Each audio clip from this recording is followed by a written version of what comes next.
पाकिस्तानामधले लोक ज्यांच्या पाया पडतात ते संत प्रेमानंदजी महाराज. पण दोन्ही किडनॅप फेल होऊन पण ते जिवंत कसे काय? सांगते शार्पनर आहे ना, आता नीट ऐका. त्यांचं मूळ नाव आहे अनिरुद्ध कुमार पांडे. फक्त वयाच्या 7व्या वर्षी सगळी भगवद्गीता तोंडपाठ करून ठेवली होती. पण जेव्हा ते 13 वर्षाचे झाले त्यांना एक प्रश्न पडला की आई वडील सोडून माझे या जगात कोण आहे? आणि मनातून उत्तर आलं मी.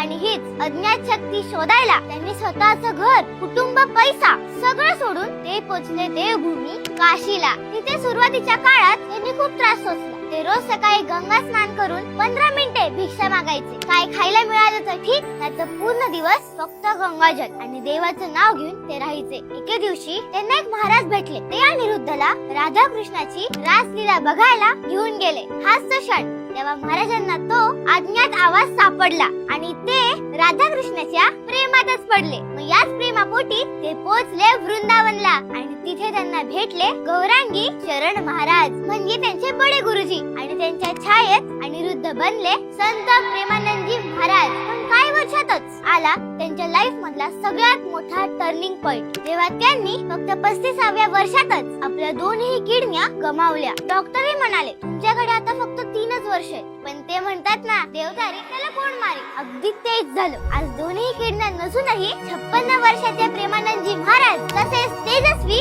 शांत, समाधानी दिसतात. आणि त्यांच्या ओठांवर आजही तेच नाव आहे, राधे राधे.